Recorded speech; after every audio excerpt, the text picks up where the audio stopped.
இந்த நடிகருடைய லைவ் நிகழ்ச்சிக்கு பின்னால ஓடுன அத்தனை தொலைக்காட்சிகளும் உருவாக்குன ஹிஸ்டீரியாவை பத்தி ஏன் பேச மாட்டேன்?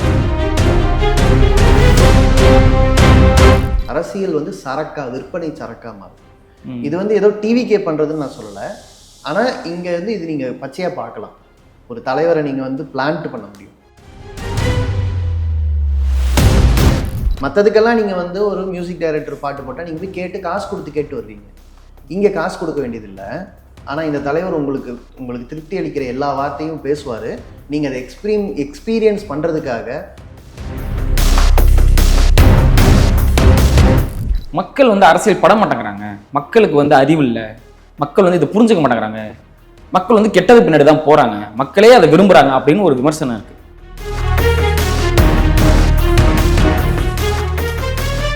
சாதியின் பின்னால், மதத்தின் பின்னால் மக்கள் திரள்றது எவ்வளோ ஆபத்தோ அதே ஆபத்து வந்து ஒரு நான் பொலிட்டிக்கல், அப்பொலிட்டிக்கலாக திரட்சி மட்டுமே, ஒரு கூட்டம் மட்டுமே அப்படிங்கிறது. பிரகபேஷனர்களுக்கு வணக்கம். வணக்கம். நடந்து முடிஞ்ச விஜயோட பொதுக்கூட்டத்தில் வந்து ஏற்பட்ட விபத்து தான் வந்து தமிழ்நாடு முழுக்க இப்போ பேசு பொருளாக இருக்குது. 40 பேர் இறந்துருக்காங்க. பெரிய குழந்தைங்க உட்பட, பெண்கள் உட்பட பெரிய ஒரு துன்பமான அந்த ஒரு சம்பவம் தான் எல்லாருமே பேசிகிட்டு இருக்காங்க. இப்போ சோஷியல் மீடியாலையோ இல்லை மீடியாலையோ என்ன நடந்துட்டு இருக்கு அப்படின்னா, இவங்க தான் தப்பு, இல்லை இவங்க தான் தப்பு அப்படின்னு சொல்லி மாற்றி ஒரு இது போயிட்டு இருக்கு. இவங்க சரியான டைமுக்கு வந்திருக்கணும் அவங்க சொல்கிறாங்க, இல்லை இவங்க சரியாக ஏற்பாடு பண்ணியிருக்கணும் இவங்க சொல்கிறாங்க. இது யார் மேலே தப்பு? இல்லை, அது பேசதான் நிறைய யூடியூப் சேனல்ஸ் இருக்காங்களே. இப்போ நம்ம அது இல்லாமல் நம்ம ஏற்கனவே ஒரு விஷயம் பேசணும். விஜய், சீமான், பல அரசியல் கட்சிகள் பற்றி பேசும்போது அரசியலற்ற அரசியல் அப்படின்னு பேசணும். அதாவது காதலற்ற காதல் மாதிரி. இப்போ டாக்ஸிக் லவ்மாங்கல்ல, நம்பவே மாட்டான். வாட்ஸ்அப்பெல்லாம் ஃபோனெல்லாம் வந்து பாஸ்வேர்ட் வச்சு நோண்டி பார்த்துக்கிட்டே இருப்பான். பின்னாலேயே வந்துக்கிட்டு இருப்பான். சிசிடிவி எல்லாம் செட் பண்ணி வாட்ச் பண்ணுவான். ஆனால் கேட்டால் காதலில் தான் அதை பண்ணுறாங்க. அந்த மாதிரியான ஒரு ஆக்சிமோரான், ஒரு முரண்பாடான ஒரு வார்த்தையை தான் நம்ம பேச போகிறோம். அதில் விஜய் அரசியல் கட்சி ஒரு கிளாசிக் எக்ஸாம்பிள். இது மாதிரி நிறைய இருக்குது, பட் இது ஒரு எக்ஸாம்பிள். அரசியலற்ற அரசியல். இப்போ அது வந்து பொதுவாக எல்லோரும் பேசுவாங்க, பாருங்கள் லட்சக்கணக்கான பேர் அரசியல் படுறாங்க, ஒரு புது அரசியல் கட்சிக்குனால இவ்வளோ பேர் தள்ளுறாங்க. பீக்கில் உச்சத்தில் இருக்கும்போதே ஒரு நடிகர் அரசியலுக்கு வந்தால் தமிழ்நாட்டில் வந்து தமிழ்நாட்டோட தலைவிதியை புரட்டி போட்டுற முடியும். புரட்டி போட்டுடலாம் மேபி. ஆனால் ஏற்கனவே நம்ம சாதிச்சிருக்கிற, ஏற்கனவே நம்ம கட்டமைச்சிருக்கிற எல்லாத்தையும் புரட்டி போட்டுருவாங்க. அப்படி புரட்டி போடுற ஆபத்தும் அதில் இருக்குங்கிறது தான் நம்ம பேச வேண்டியது. ஓகே. ஸோ இது வந்து ஒரு டியூ கோர்ஸில் இந்த டிஸ்கஷன் நம்ம பண்ண வேண்டியது. அதாவது சாதியின் பின்னால், மதத்தின் பின்னால் மக்கள் திரள்றது எவ்வளோ ஆபத்தோ அதே ஆபத்து வந்து ஒரு நான் பொலிட்டிக்கல், அப்பொலிட்டிக்கலாக திரட்சி மட்டுமே, ஒரு கூட்டம் மட்டுமே அப்படிங்கிறது இருக்குது. அதை பேசணும். இல்லை, இவ்வளோ பேர் திரண்டு வந்திருக்காங்க. அன்றைக்கி நடந்தது ஒரு விபத்து அப்படின்னு சொல்கிறாங்க. இவ்வளோ பெரிய திரட்டலையே ஒரு மனிதர் செய்கிறதே வந்து அரசியல் ரீதியாக இன்றைக்கி யாருக்குமே சாத்தியரால, எந்த கட்சிக்குமே சாத்தியரால. ஒருத்தர் வராரு, இவ்வளோ பெரிய கூட்டம் கூட்டுறதுங்கிறதே பெரிய விஷயம் தான். அதில் ஒரு விபத்து நடந்திருக்கு. இதை யூஸ் பண்ணி டிவிக்காங்கிற கட்சியே கிடையாதுன்னு சொல்கிறது எப்படி ஏற்றுக்க முடியும்? அதான் இப்போ தமிழ் வெற்றி கழகம் மேலே எனக்கு எந்த பிரச்சனையும் கிடையாது. இது மாதிரி நிறைய கட்சிகள் வந்திருக்குங்கிறத நம்ம பார்க்க மறுக்கிறோம். நம்ம வந்து இப்போ விஜயகாந்தோட கட்சி இருக்குது. அந்த கட்சிக்கு வந்து தேசிய முற்போக்கு திராவிடர் கழகம்னு பேர் வச்சாங்க. திராவிடமும் என் கொள்கை தான், தேசியமும் என் கொள்கை தான் அப்படின்னு சொன்னார். அவர் இறந்துட்டார். இப்போ அந்த கட்சிங்கிறது வந்து இன்னைக்கு ஒரு நான் என்டிட்டி இருக்கு. பட் அந்த அளவுக்கு வீச்சான ஒரு கட்சியா, ஒரு மாட்டு அப்படின்னு சொல்ற இடத்துல இல்லை. இதெல்லாம் எப்போ? ஒரு 2 எலெக்ஷனுக்கு முன்னால் அவர் தான் இந்த மாநிலத்தோட எதிர்கட்சி. ஸோ ஒரு பெரிய எதிர்கட்சி இங்கே சீனில் நோவேர் அப்படின்னு சொன்னால் அதுக்கான லெகசி இல்லை, அதுக்கான தொடர்ச்சி இல்லைன்னா அது எப்படி காணாமல் போச்சு? ஓகே. ஸோ அது முக்கியமான கேள்வி இல்லை. இப்போ நம்ம வந்து வேற ஒரு விஷயத்த பேசிட்டு வரேன். இப்போ மியூசிக் கான்சர்ட் நடக்குது. முதல்லலாம் அப்படி ஒன்றும் லட்சக்கணக்கான பேர் கூட மாட்டாங்க. ஆனால் நீங்கள் பார்த்தீங்கன்னா ரஹ்மான் நடத்துகிற கான்சர்ட் வந்து ஒரு பெரிய டிராஃபிக் ஜாமை ஏற்படுத்தியது. பாண்டி பஜாரில் ஒரு ஜாய் ஆஃப் அந்த வீக், ஒரு சாட்டர்டே வந்து ஒரு ஜாய் கொண்டாடுறோம் அப்படின்னு அனௌன்ஸ் பண்ணாங்கன்னா லட்சக்கணக்கான பேர் வந்து டான்ஸ் ஆடுறாங்க. 10,000 பேர். இப்போ என்னன்னா எக்ஸ்பீரியன்ஸுங்கிறதே ஒரு மார்க்கெட். ஓகே, சரியா? இசை ஒரு எக்ஸ்பீரியன்ஸ் மார்க்கெட். ரிலீஜனில் வந்து நீங்கள் கார்பரேட் சாமியார்கள் வந்துட்டாங்க. நார்மலாக கடந்த கால சாமியாருக்கும் இந்த கார்பரேட் சாமியாருக்கு இருக்க வித்தியாசம் என்னன்னா, இதில் எல்லாமே பேக்கேஜ். இந்த பேக்கேஜுக்குன்னு ஒரு காஸ்ட் இருக்குது. உலகம் முழுக்க இருந்து வந்து அந்த பேக்கேஜ் எக்ஸ்பீரியன்ஸ் பண்ணிட்டு போகிறாங்க. ரிலீஜியஸ் டூரிசம் ஆகிடுது. அது மாதிரி அரசியல் கமாடிட்டியாக மாறுது. அரசியல் வந்து சரக்கா, விற்பனை சரக்கா மாறுது. இது வந்து ஏதோ டிவிக்கே பண்ணுறதுன்னு நான் சொல்லலை. ஆனால் இங்கே வந்து இது நீங்கள் பச்சையாக பார்க்கலாம். ஒரு தலைவரை நீங்கள் வந்து பிளான்ட் பண்ண முடியும். அவர் கூட்டத்துக்கு நீங்கள் லட்சக்கணக்கான பேர் வந்து அவர் ஒரு மாஸாக கிரியேட் பண்ண முடியும். இப்போ இந்த நடந்த ட்ராஜடியிலேயே எல்லா ஆங்கிளையும் பேசின பல பேர் இந்த நடிகருடைய லைவ் நிகழ்ச்சிக்கு பின்னால் ஓடுன அத்தனை தொலைக்காட்சிகளும் உருவாக்குன ஹிஸ்டீரியாவை பற்றி ஏன் பேச மாட்டேன்? இப்போ சென்னையில் வந்து ஏர் ஷோ நடந்தது.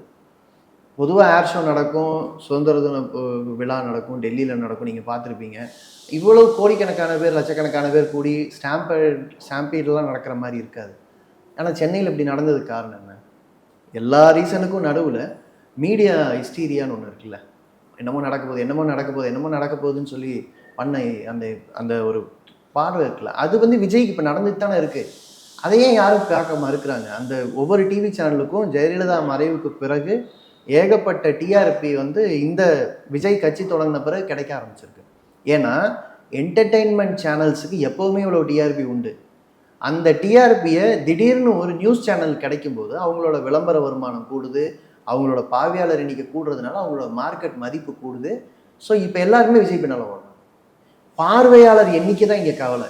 மற்றபடி அவர் என்ன ஒரு ப்ரெசன்ஸை கிரியேட் பண்ணுறாரு, அவர் என்ன விஜயுடைய ப்ராமினன்ட் போராட்டம் என்ன நடந்திருக்கு. இந்த சமீப காலத்தில் நடந்த சென்னையில் நடந்த ஒரு 5 நிமிஷ போராட்டம், இந்த ஃபேக் என்கவுண்டர்களுக்கு எதிராக அல்லது காவல் நிலைய மரணங்களுக்கு எதிராக நடந்ததை தவிர வேற என்ன நடந்திருக்கு? பெருசாக நடக்கலை. ஆனால் அவர் வந்து பாசிச பாஜகவை எதிர்க்கிறாரு. பாசிச பாஜகவை எதிர்க்க வேண்டிய தேவை இந்தியாவில் அதிகரிச்சுட்டே வருது. நீங்கள் வந்து விசாரணையே இல்லாமல் மாணவர் தலைவர்கள் சிறையில் இருக்காங்க, அதுக்கு எதிராக போராட வேண்டியிருக்கு.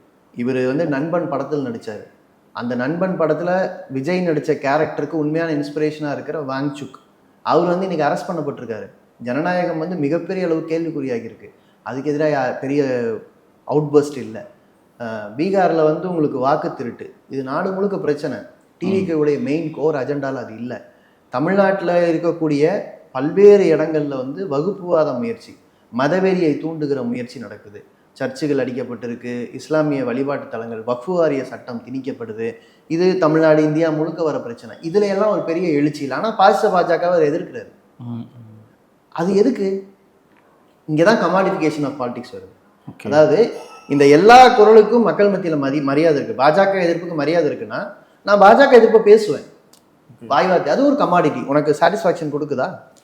இந்த எக்ஸ்பீரியன்ஸ் மார்க்கெட்டில் மற்றதுக்கெல்லாம் நீங்கள் வந்து ஒரு மியூசிக் டைரக்டர் பாட்டு போட்டால் நீங்கள் போய் கேட்டு காசு கொடுத்து கேட்டு வருவீங்க. இங்கே காசு கொடுக்க வேண்டியதில்லை. ஆனால் இந்த தலைவர் உங்களுக்கு திருப்தி அளிக்கிற எல்லா வார்த்தையும் பேசுவார். நீங்கள் அதை எக்ஸ்பீரியன்ஸ் பண்ணுறதுக்காக உங்கள் வாக்குரிமையை, உங்களுடைய அரசியல் தேர்வு உரிமையை, உங்கள் ஜனநாயகத்தை அவருக்கு விட்டு கொடுப்பீங்க. ஆனால் அவரு பின்னால் யார் இருக்கா? அந்த கேள்விக்கு இப்போ என்ன பதில்? அது அவர் மட்டும் நான் கேட்கல. கமாடிஃபையான எல்லா கட்சிகளுடைய பிரச்சனையும் இதுதான். கமாடிஃபையான எல்லா கட்சிகளும்னா புரியல. எல்லா கட்சிகளும் கமாடிஃபை ஆகிடுச்சு, பாலிடிக்ஸ் வந்து விற்கிறாங்கன்னு நீங்கள் சொல்கிறீங்களா? இல்லை, அதாவது எப்படின்னா, இப்போ நீங்கள் வாக்குக்கு பணம் கொடுக்குற பிரச்சனையை நம்ம தனியாக பண்ணலாம். ஓட்டுக்கு பணம் கொடுக்கணும். ஓட்டுக்கு பணம் கொடுக்குறதுனா என்ன? ஓட்டுங்கிறது உரிமை, என்னோட என்டைட்டில்மெண்ட். அது எனக்கு, நான் போராடி பெற்ற உரிமை. நான் அதை மறந்துட்டேன்னு வைங்க, வாக்கு வெறும் கமாடிட்டியாக மாறிடும், சரக்காக மாறிடும். ஸோ வாக்கு என்னோட உரிமை, நான் விற்கலாம். ஆனால் வாக்கு என்னோட உரிமை, அதை விற்கக்கூடாது. எந்த உரிமையும் நீங்கள் விற்க முடியாது. இப்போ சட்டப்படி உங்களுக்கு வாழ்வுரிமை உண்டு. அதுக்காக உங்கள் உயிரை எடுத்துக்கிற உரிமை உங்களுக்கு கிடையாது. உங்களோட கிட்னியை, உங்களோட உடல் உறுப்புகளை நீங்கள் விற்க முடியாது. அதெல்லாம் நீங்கள் வந்து டொனேட் பண்ணலாமே தவிர விற்க முடியாது. ஏன்னா வாழ்க்கைங்கிறது உரிமை, அதை எடுத்துக்கிற ரைட் உங்களுக்கு கிடையாது. ஸோ உரிமையை நீங்கள் விற்க முடியாது. இப்போ ஆனால் வாக்குரிமை ஏன் வந்து கமாடிஃபை ஆச்சு? நம்ம வந்து எல்லாருமே என்ன பண்ணுறோம், ஓட்டு காசு வாங்காதான்னு காசு வாங்குறவன் தப்புன்றோம். இல்லை, இது கொடுக்குற மாதிரியான எல்லாத்தையும் சரக்கா மாத்திர ஒரு சொசைட்டியில் நம்ம வாழ்கிறோம். இந்த சொசைட்டியை யார் வந்து உருவாக்குறா? இந்த சொசைட்டி யார் தக்க வைக்கிறா? அங்கங்கே உரிமை பேசின கட்சிகளே இந்த தப்பை செய்கிறாங்கங்கிறப்போ இது வந்து மீறல். ஆனால் ஒரு கட்சியை வந்து எஸ்டாப்ளிஷ் பண்ணுறதே இப்படி பண்ணுறாங்கன்னா அது மீறலா? அதான் கேள்வி.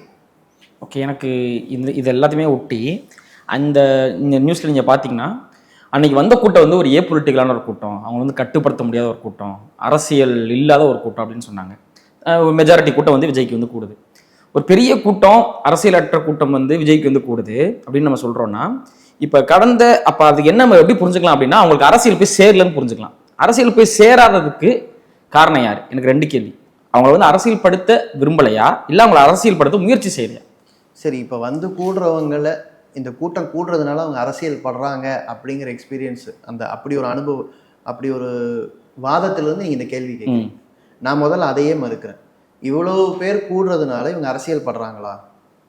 இடதுசாரிகளே நிறைய பேர் என்ன சொல்கிறாங்கன்னா, விஜய் மூலமாக அரசியலை கொஞ்சமாவது ருசிக்கிற இந்த பசங்க நாளைக்கு நல்ல அரசியல் பக்கம் வந்துடுவாங்க அப்படின்னு கூட நிறைய பேர் நினைக்கிறாங்க.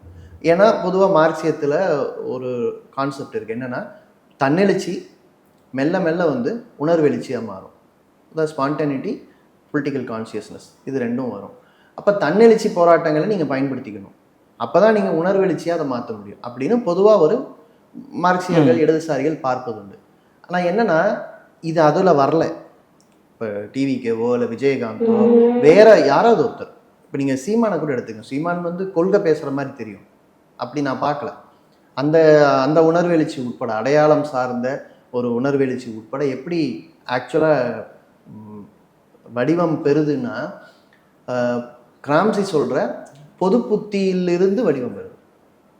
நீங்கள் வந்து ஒரு பொது புத்திங்கிறது வந்து இப்போ மக்கள் மத்தியில் பொதுவாக நிலவர உணர்வு என்னவா இருக்கும்? இன்றைக்கு இருக்கிற சமுதாயத்தில் ஏற்கப்பட்ட கருத்துக்களை மீறாமல் இருக்கிறதுக்கு பேர் தான் பொது புத்தி. அதை அப்படியே மீண்டும் மீண்டும் ரீஇன்ஸ்டேட் பண்ணிக்கிட்டே வரதான் பொது புத்தி. இப்போ என்ன பண்ணுறாங்க? இப்போ டிவிக்கே வந்து ஏன் அணவ கொலைக்கு எதிராக அவங்க பேச முடியல? ஏன் ஒரு பேசிக் பொலிட்டிக்கல் சேஞ்சை பற்றி அவங்களால பேச முடியல? சரி, இப்போ சீமான் வந்து சில பொலிட்டிக்கல் சேஞ்சை பற்றி பேசுவார், ஆனாலும் கூட அவரால் அதை மாற்றுவதற்கான வழிமுறைகளை பேச முடியாது. இருக்கிறதுக்குள்ளேயே சாதிச்சிடலாம். ஒருவேளை இப்போ இருக்கிற சிஸ்டத்திலேயே அவர் சிஎம் ஆகிட்டா, சிஎம் ஆன உடனே மற்றதெல்லாம் மாறிடும். இது நாள் வரைக்கும் ஸ்டாலினோ அல்லது கலைஞர் குடும்பமோ அல்லது ஜெயலலிதாவோ அல்லது எம்ஜிஆரோ இவங்கெல்லாம் சிஎம்மாக இருக்கிறது தான் பிரச்சனை. தமிழ் தேசிய உணர்வோட இப்படி பேசுகிற ஒருத்தர் சிஎம் ஆகிட்டா பிரச்சனை முடிஞ்சிடும். அப்படிங்கும்போது என்ன ஆகுதுன்னா, இந்த சிஸ்டம் எப்படி ஃபங்க்ஷன் ஆகுதுங்கிறத அவங்க மறந்துடுறாங்க, அல்லது அதை அவங்க எக்ஸ்பிளைன் பண்ண வேண்டிய தேவை அவங்களுக்கு இல்லை. ஸோ சிஸ்டத்தை அடிப்படையை கொஸ்டின் பண்ணாதவங்கெல்லாம் பொது புத்தியில் இருக்கக்கூடிய ஏற்பாடுகளில் அதிகாரம் எங்கே இருக்குது, எம்எல்ஏ வேணா அதிகாரம் வந்துடும் அப்படின்னு பொது புத்தியில் நம்புறாங்கன்னா, எல்லாரும் எம்எல்ஏ ஆகிறதுக்கு என்ன வேலை? முதலமைச்சரான அதிகாரம் கைமாறிடும் நம்புறாங்கன்னா, அப்போ முதலமைச்சர் ஆகிறதுக்கு என்ன பண்ணலாம்? இந்த அளவுல பேசுறாங்க. இது வந்து பொது புத்தி. இப்போ இவர் என்ன பண்றாரு? நான் வந்துட்டா, நான் சிஎம் ஆயிட்டா, நீங்க உங்க வாக்குகளை வேட்டா வைங்க, நான் வந்து உங்களுக்கு உரிமையை தரப்போறேன் அல்லது மாற்றி அமைக்க போறேன், இல்லை இந்த முறையை வந்து நான் மாற்ற போறேன், இவ்வளவுதாங்க. இது வந்து பொது புத்தியின் பேர்லயே வடிவமைக்கப்பட்ட அரசியல். இது வந்து ஸ்பான்டனிட்டி இங்க கிடையாது. இங்க எந்த உணர்வின் பின்னால் இவங்க திரள்றாங்கன்னு சொல்லும்போது, எல்லாருக்கும் எனக்கு இவனை பிடிக்காது அவனை பிடிக்காதுன்னு உருவாகிற சாதாரண உணர்வு தான். இது அரசியல் உணர்வாக கன்வெர்ட் ஆகலை. ஏன்னா வாக்கு என்னுடைய அதிகாரம், இந்த அதிகாரம் எந்த உரிமையின் பேரில் வந்தது, இந்த உரிமையை நிலைநாட்டுவதும் அடுத்தடுத்து புதிய உரிமைகளை பெறுவதுமான முழக்கமாக இது மாறலை. பொதுவாக இது இந்த ப்ராடக்டை என்ன சொல்லி விற்றா விற்கும். இப்போ நீங்கள் ஹமாம் சோப்பு விற்கிறதுக்கு கூட வந்து ஒரு பெண் வேலைக்கு போகிறா, வேலைக்கு போகும்போது டஸ்ட் அவளுக்கு பிரச்சனையாக இருக்குது, அந்த டஸ்ட்டை வந்து எதிர்கொள்ளணும்னா ஹமாம் அவளுக்கு துணையாக இருக்குது. பெண் வேலைக்கு போகிறதுக்கும் ஹமாம் சோப்புக்கும் நேரடியாக சம்மந்தம் கிடையாது. பட் இந்த உணர்வை சொன்னோம்னா சோப்பு விற்பனை அதிகமாக நடக்கும்னா நான் வந்து பெண் முன்னேற்றத்தை பேசுவேன். அந்த மாதிரி தான் இந்த அரசியலில் வந்து இதை சொன்னால் விற்கும், ஓகே நான் இதை சொல்லுவேன். மேடை போட்டால் நிறைய க்ரௌடை திரட்டுனா அதுக்கு பேர் அரசியல் எழுச்சி, ஓகே நான் அதை செய்வேன். ஆனால் ஒரு கான்சியஸாக ஒரு மக்கள் இயக்கம் கட்டமைக்கப்பட்ட கடந்த கால வரலாறை படிக்கிறவங்களுக்கு இங்கே வந்து மக்கள் இயக்கங்கள் செத்து போகிறத நம்ம பார்ப்போம், மக்கள் இயக்கம்னு ஒன்று உருவாகாமல் இருக்கிறத நம்ம பார்ப்போம், ஒரு கண்டினியூஸ் ஸ்ட்ரகிள் இல்லைங்கிறத பார்ப்போம், சின்ன சின்ன வெற்றிகளை ரசிக்கிற அல்லது அதன் மூலமாக அடுத்த கட்ட தலைமை உருவாவதை நம்ம இல்லை அப்படிங்கிறத நம்ம பார்ப்போம். இன்னொரு பக்கம் ரெண்டாம் கட்ட தலைவர்கள் கொள்கையை மதிக்காதவங்களா உருவாகிறதையும் நம்ம பார்ப்போம். நீங்க அதிமுக திமுக எல்லா கட்சியிலையும் பாருங்க, தலைமை வந்து கொள்கை பேசலாம். இப்ப எடப்பாடி பழனிசாமி அவரே கொள்கையெல்லாம் பண்டிதர்களுக்கானதுன்னு சொல்லிடுறாரு, அவரே பேசல, அவர்லாம் ரெண்டாம் கட்ட தலைவராக இருந்தவர். ஸோ இந்த கோர் தத்துவம் பேசின கொள்கை பேசினவங்களை தள்ளி வச்சுட்டு பார்த்தீங்கன்னா நடைமுறை ப்ராக்டிக்கலாக இதாங்க செல்லும். இவங்க தான் ஜாதியை காப்பாற்றுவாங்க, இவங்க தான் மதவெறியைக்கு தூபம் போடுவாங்க, இவங்க தான் ஆர்எஸ்எஸ் நிகழ்ச்சியில் கலந்துக்குவாங்க, இதுதான் இவங்க தான் அங்கங்கே காம்ப்ரமைஸ் பண்ணுவாங்க.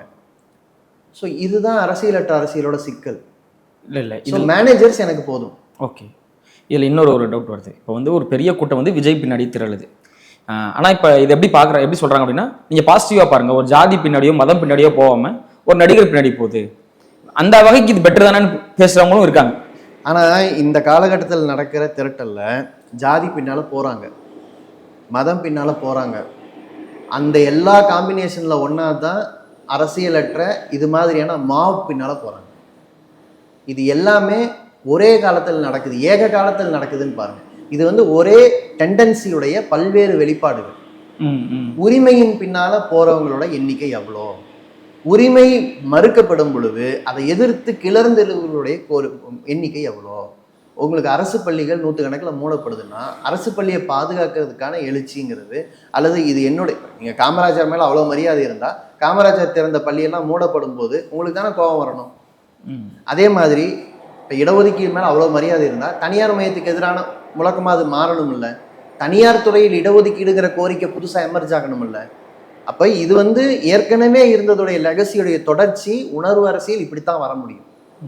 ஆனால் இன்னொரு பக்கம் ஜாதி அரசியல் வந்து கடந்த காலத்தில் நடந்திருக்கு. நான் வந்து பொதுவாக வந்து ஜாதி அரசியலையும் ரெண்டாக பார்க்கணும். ஏன்னா ஒடுக்கப்பட்ட ஜாதிகள், பிற்படுத்தப்பட்ட ஜாதிகள், இவங்க எல்லாருமே வந்து தங்களுடைய ஒடுக்கப்பட்ட நிலைமைக்கு எதிராக திரளும் போதும் ஜாதி பேசுவாங்க. ஆனால் அது வந்து ஜாதிய முறையை பாதுகாப்பதற்கான எழுச்சி கிடையாது. ஆனால் எப்போ வந்து அவங்க தங்களுடைய ஒடுக்கப்பட்ட நிலையை மறந்து விட்டோ பின்னுக்கு தள்ளிவிட்டு வாக்கு வங்கியா பெருமித உணர்வை கட்டமைக்கிறாங்களோ அப்போ அது வந்து ஜாதி அரசியலாக மாறிடும். இந்த ஜாதி அரசியலை முற்பட்ட சகதிய ஜாதிகளாக இருக்கக்கூடிய பிராமணர்கள் பண்ணுவாங்க, தாக்கூர்கள் பண்ணுவாங்க, இங்கே வந்து செட்டியார்களில் முற்பட்ட செட்டியார்கள் பண்ண வாய்ப்பு இருக்குது, பணக்கார இந்த பிள்ளைமார்களில் பண்ண வாய்ப்பு இருக்குது. எல்லாம் என்னவா இருக்குன்னா, நம்ம ஆண்ட ஜாதி, நம்ம பெருமை, நம்மெல்லாம் ஒன்றா சேர்ந்து நம்மளோட வாக்கு வங்கியை உருவாக்குவோம். இப்போ இந்த ரெண்டு இருக்குது பார்த்தீங்களா, இதில் இந்த உணர்வெழுச்சியாக ஜாதியாக திரண்ட கடந்த காலங்களில் நீங்கள் தந்தை பெரியார் போய் ஜாதி கட்சி கூட்டங்களில் கலந்துக்கிறது எல்லாம் நம்ம பார்த்துருக்கோம். ஆனால் இன்னைக்கு ஒரு திராவிட கட்சியுடைய திமுக அதிமுகவுடைய தலைவர் போய் ஜாதி கட்சி கூட்டத்தில் கலந்துக்கிட்டா அதே மாதிரி பார்ப்பீங்களா? முடியுமா? ஆணவ கொலைன்னு வரும்போது நீங்கள் எந்த பக்கம் ஸ்டாண்ட் எடுப்பீங்க? இந்த ஜாதி கட்சிகள்லாம் ஆணவ கொலைங்கிற விஷயத்தில் தன்னோட குடும்பத்தை சார்ந்த பெண்கள் கொல்லப்படும் போது இந்த ஜாதி கட்சிகள் தன்னோட குடும்பத்தில் இருக்கிற பெண்ணுக்காக பேசுகிறாங்களா? ஸோ இது ரைட்டிங். ஸோ இதில் தான் இதில் இன்னொரு பிரச்சனை இருக்குது. இந்த ஜாதியாக பிற்படுத்தப்பட்ட மக்களுக்காக, தாழ்த்தப்பட்ட மக்களுக்காக, பட்டியலின மக்களுக்காக எழுச்சி அடைஞ்ச பல பேர் அவங்க குடும்பத்திலே இருக்கிற பெண்களுக்கு பிற்பட்ட நிலைமை இருக்கும்போது கேள்வி கேட்கல. இதெல்லாம் வந்து ஒரு காம்ப்ரமைஸ் தான். இந்த காம்ப்ரமைஸ் பண்ணி தான் நம்ம வந்து ஜாதி அரசியல், ஜாதி அடையாள அரசியலாக மாறுச்சு. இங்கே மொழி அரசியலும் அதான். மொழி அரசியல் இப்போ சீமான் பேசுறது மட்டுமே தமிழ் தேசியம்னு சொல்ல முடியுமா? தமிழ்நாடுங்கிற பேரே தமிழ் தேசிய உணர்வுலேருந்து வந்தது தானே. அது வந்து முதலாளித்துவ பிறப்பிலிருந்தே பொதுவாக தமிழ் தேசியம்ங்கிறது மட்டும் இல்லை, ஒவ்வொரு மொழி வழி தேசியமும் உலகம் முழுக்க உருவாகி அதுக்குன்னு ஒரு என்டிட்டிக்கான சாத்தியக்கூறு உருவாயிடுது. டெமோக்ரஸியில் தேசிய இன உணர்வுக்கும் உரிமைக்கும் இடம் உண்டு. ஆனால் இந்த இன உணர்வு அடையாள அரசியலாக மாறுவது தான் இப்போ நீங்கள் பார்க்குறது. யாருக்கு எதிராக இதை கட்டமைக்கிறீங்கன்னு வரும்போது, மேலிருந்து வரக்கூடிய இந்தி திணிப்புக்கு எதிராக நான் கட்டமைக்கலை, என்னுடைய மொழியுடைய உரிமைகளுக்காக நான் கட்டமைக்கலை, மாறாக அதிகாரத்துக்கு வருவதற்கு தமிழ் வாக்கு வங்கின்னு ஒன்று உருவாக்க முடியுமா, அந்த தமிழ் வாக்கு வங்கிங்கிறத வச்சு ஒரு பார்கெயின் கெப்பாசிட்டி நான் வளர்த்துக்க முடியுமா என்பதாக அது மாறுது. ஸோ இதுதான் இப்போ நம்ம பார்க்குற என்டையர் பொலிட்டிக்கல் சினாரியோ. இன்னைக்கு நம்ம பார்த்துட்டு இருக்கிற சினாரியோ வந்து இதுதான். இதில் இந்த ஐசோலேட்டடாக டிவிகேன்னு ஒரு கட்சி, அவங்க திரட்டுற மாபு, அதை மட்டும் வச்சு ஆரம்பித்தாலும் ஓவராலாக பிரச்சனை வந்து அரசியலற்ற அரசியலை நோக்கி மக்களை வாக்கு வங்கியாக சுருக்குவதை நோக்கி நம்ம போயிட்டுருக்கோம். ஓகே, இன்னும் ஒரு கேள்வி. ஓகே, ஒரு எனக்கு இப்போ என்னென்னா, இப்போ விஜய் வந்து, நான் விஜய் ஒரு இதை பற்றி பேசினாலும் எக்ஸாம்பிள் எடுக்கிறேன். விஜய் வந்து கண்ணுக்கு பளிச்சுன்னு தெரிகிறாரு, ஏதோ ஒன்று பண்ணுவோன்னு சொல்கிறாரு, எனக்கு இன்ஸ்பயர் ஆகுது, டக்குன்னு நான் போய் அங்கே போய் இந்த கூட்டத்தில் போய் நிற்கிறேன். அது மாதிரி பொலிட்டிக்கலாக உண்மையிலேயே ஒர்க் பண்ணுற சேஞ்சை பற்றி பேசுகிறவங்க, ஒரு ரெவல்யூஷனாக பேசுகிறவங்க, இல்லை ஒரு ரிஃபார்ம்ஸ் பற்றி பேசுகிறவங்க யாருமே என் கண்ணுக்கு தெரியல. நேச்சுரலாக ஒரு இன்ஸ்பிரேஷன் தானே ஃபஸ்ட்டு ஒரு மேட்ரு. ஒரு ஆளை பார்த்து இன்ஸ்பயர் ஆகணும்.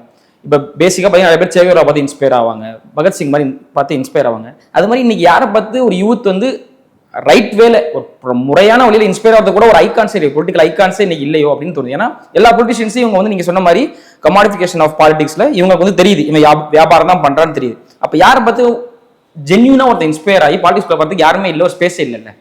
இல்லை, இந்த கேள்விக்கு நான் அப்படியே நேராக பதில் சொல்ல விரும்பல. ஏன்னா இப்போ நீங்கள் யாரை பார்த்தும் இன்ஸ்பயர் ஆகி உலகத்தில் வந்து மாற்றங்கள் நடந்து ரொம்ப ரொம்ப கம்மி. இப்போ அரசியல்ங்கிற ஒன்று உங்களுக்கு உரிமையாக இல்லாதப்போ தான் இந்தியாவில் வந்து முதல் சுதந்திர போர் நடக்குது. அதுக்கு முன்னாலேயே வேலூர் கழகம் நடந்தது. அந்த வேலூர் கழகத்தை முன்னாடி நின்று நடத்தினது யாருங்கிற பேர் உங்களுக்கும் எனக்கோ தெரியாது. பட் அங்கே வந்து நான் ஒடுக்கப்படுறேன், இந்த ஒடுக்குமுறையிலேருந்து எனக்கு விடுதலை தேவை, விடுதலை வேணுங்கிற இந்த ஸ்பான்டனஸ் உணர்வு, நான் ஏற்கனவே சொன்னேன், தன்னெழுச்சி உணர்வு உருவாகுது. தன்னெழுச்சி உணர்வுக்கு தனியாக ஒரு இன்ஸ்பிரேஷன் தேவையில்லை. ஆனால் தன்னெழுச்சி உணர்வை கான்சியஸாக என்னுடைய தேர்வாக, என்னுடைய அரசியலாக வடிவமைக்கிறதுக்கு உங்களுக்கு இன்ஸ்பிரேஷன் தேவை. ஆனால் அந்த இன்ஸ்பிரேஷனை இன்னைக்கு உயிரோடு இருக்கிற, இன்னைக்கு உங்க கண்ணு முன்னால கிளிட்டரிங்காக இருக்கிற யாரோ ஸ்டார் வந்து கொடுப்பாங்கன்னு நினைக்கிறது இருக்கு இல்லையா, அங்கே உங்களோட தன்னெழுச்சி உணர்வு தோல்வி அடைஞ்சிருது. ஓகே, எப்படி உங்களுக்கு இன்னொருத்தர் கொடுக்க முடியும்? இது வந்து உரிமைகளாக பெறப்பட்டது தான். இங்கே ஏன் வந்து மக்கள் தான் ஒரு மிகப்பெரிய வரலாற்றை வடிவமைத்தவர்கள், மக்கள்ங்கிற முகம் தெரியாத லட்சக்கணக்கான பேர் தாங்கிறத நம்ம ஏன் மறந்துடுறோம்? இப்போ யோசிச்சு பாருங்க, வானம் ஃபுல்லாக ஸ்டாராகவே இருந்ததுன்னா அது பகல். வானத்தில் நிறைய இருட்டு இருக்குது, அதனால தான் உங்களுக்கு ஸ்டார் தனித்தனியாக தெரியுது. ஸோ அது மாதிரி தான் நீங்கள் வந்து இங்கே கோடிக்கணக்கான மக்கள் இருக்காங்க. இந்த மக்கள் இருக்கிறதுனால தான் நீங்கள் அங்கங்கே தலைவர்களை பார்க்குறீங்க. இந்த மக்களையே எரேஸ் பண்ணுற ஒரு போக்கு தானே இப்போ நம்ம பார்த்துட்டு இருக்கோம். இதுக்கு எதிரான எழுச்சிங்கிறது வந்து இந்த தலைவர்கள்னு உருவாகிற பபுள்ஸுக்கு எதிரான எழுச்சியாகவும் தான் மாறும். இப்போ நான் விஜய்ங்கிறத உதாரணமாக எடுக்கிறதுனால நான் வந்து ரொம்ப கான்சியஸாக அவரோட முதல் பொதுக்கூட்டத்திலேருந்து பார்த்துட்டு இருக்கிறது, அவர் நிறைய விஷயங்களை பேசுகிறாரு, ஆனால் அதில் அரசியல் இல்லை. அவர் எதை பேசாமல் விடுறாரோ அதில் அரசியல் இருக்குது. அவர் நிறைய விஷயத்த பேசலை. நீங்கள் வந்து காமராஜர் கல்விக்கு கண் திறந்தார்னு சொல்கிறீங்க, கல்வி உரிமை இல்லையா? இன்றைக்கி ஜிஆரில் வந்து நம்ம 50% இருக்கோன்னு சொன்னால் கூட நம்முடைய உயர்கல்வி நிறுவனங்கள் தரமான கல்வியை தருவதில்லை. அதனால தான் வேலையின்மை விகிதம்ங்கிறது அதிகமாகுது. அப்போ உயர்கல்வி நிறுவனங்களை ஒழுங்குபடுத்தணுங்கிறத ஒரு மிகப்பெரிய யூத்தை திரட்டுற ஒரு அரசியல் தலைவரால் பேச முடியல அப்படின்னா அவருக்கு அந்த கான்சியஸ்னஸ்லாம் அவர் இல்லை. அதே மாதிரி இங்கே வந்து தனியார் மருத்துவ நிறுவனங்களுடைய கொள்ளை வந்து அதீதமாக நடந்துக்கிட்டு இருக்கு. ஆனால் நம்ம வந்து ஒரு புதுசாக எமர்ஜார் ஒரு கட்சியால் அதை பேச முடியல. சரி, வேலை வாய்ப்பு இன்னைக்கு வந்து டிஎன்பிஎஸ்சி எக்ஸாம் கூட ஒரு பெரிய சிக்கல் தான் நம்ம ஊரில். தனியார் மயம்ங்கிறது ஒரு பெரிய சிக்கல் தான். இதுக்கு எதிராக அந்த பெரிய பொதுக்கூட்டத்தில் ஒரு தீர்மானம் நிறைவேற்றப்படல, இல்லை அது வந்து ஒரு ப்ராமினென்ட் டாக்கிங் பாயிண்டாக இல்லைன்னா வேலை ஏன் உரிமைன்னு பேசல, கல்வி ஏன் உரிமைன்னு பேசல, ஆனால் அந்த கட்சி என்னை ஈர்க்குது.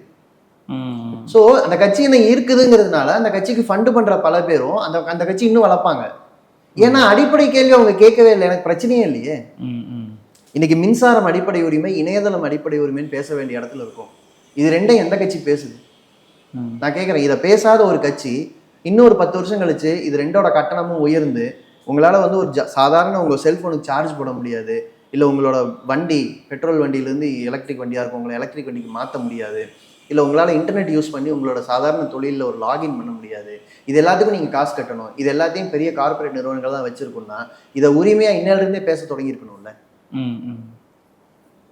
இடதுசாரிகளை தவிர இதை யாரும் பேசுறது கிடையாது. இது அடுத்த ஜென்ரேஷனுக்கான கோரிக்கை நான் பேசிகிட்டு இருக்கிறது. அடுத்த ஜென்ரேஷன் தான் நம்ம ஆல்ரெடி உயிர் வாழ ஆரம்பிச்சிட்டோம். இதுவே ப்ராமினெண்ட்டாக மாறப்போகும்போது இதை உரிமையாக கூட பேசாத பல பேர் பொலிட்டிக்கல் பிளேயர்ஸாக உங்களை ரெப்ரசன்ட் பண்ணுறவங்களா இருப்பாங்க. ஓகே, ஸோ இந்த வேக்கம், இந்த வெற்றிடத்தை புரிஞ்சுக்கிறவங்க தான் அடுத்த தலைமுறைக்கான அரசியலை லீடு பண்ண போகிறாங்க. ஓகே, அது வந்து கண்டிப்பாக தனிநபர்கள் கிடையாது, பெரிய எண்ணிக்கையிலான மாசாக தான் இருக்க முடியும். ஓகே, கடைசியாக ஒரு கேள்வி. இப்போ இதெல்லாம் இந்த டிஸ்கஷன்லாம் நடந்துகிட்டு இருக்கப்ப மக்கள் வந்து அரசியல் பட மாட்டேங்கிறாங்க, மக்களுக்கு வந்து அறிவு இல்லை, மக்கள் வந்து இதை புரிஞ்சுக்க மாட்டேங்கிறாங்க, மக்கள் வந்து கெட்டது பின்னாடி தான் போகிறாங்க, மக்களே அதை விரும்புகிறாங்க அப்படின்னு ஒரு விமர்சனம் இருக்குது. அப்படி அந்த விமர்சனத்தை எப்படி பார்க்குறீங்க? சரி, ராஜராஜ சோழனுடைய அரசியல் வரலாறு தான் கடந்த கால வரலாறுன்னு பல பேர் பேசுவாங்க.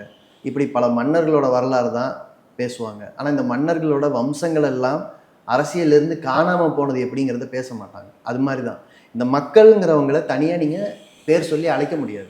அதனால் நம்ம என்ன நினைக்கிறோம், இந்த மக்கள் முட்டாள், இந்த மக்களுக்கு ஒன்றும் தெரியாது, இந்த மக்களில் ஒரு பெரும்பகுதி முட்டாள், இவங்க யாருக்கும் வந்து கான்சியஸ்னஸ் இல்லை, இவங்க தானே இந்த மாதிரி ஆட்களை எல்லாம் உருவாக்கி விடுறாங்க அப்படின்னு சொல்லுவாங்க. ஆனால் நான் என்ன கேட்குறேன், இந்த மக்கள் தான் இப்போ இருக்கிற ப்ரெசண்ட் உலகத்தை கட்டமைச்சவங்க. இன்றைக்கி இருக்கிற ரோடு அவங்க தான் போட்டாங்க, இன்றைக்கி இருக்கிற தொழில் நிறுவனங்களை அவங்க தான் இயக்கிட்டு இருக்காங்க, இன்றைக்கி இருக்கிற என்டையர் சொசைட்டிக்கு அவங்க தான் வரி கொடுத்து அவங்க தான் இதுக்கு பெட்ரோல் போட்டுக்கிட்டு இருக்காங்க இந்த சொசைட்டி ரன் ஆகிறதுக்கு. என்ன சிக்கல்னா அவங்களுடைய உரிமைகள் பற்றின கேள்விகளை எழுப்புற அரசியல் கட்சிகள் மெல்ல மெல்ல அந்த உரிமைகளை கைவிட்டுட்டு அவங்கள வாக்கு வங்கியாக கையாள தொடங்கியிருக்காங்க. இது எப்போ?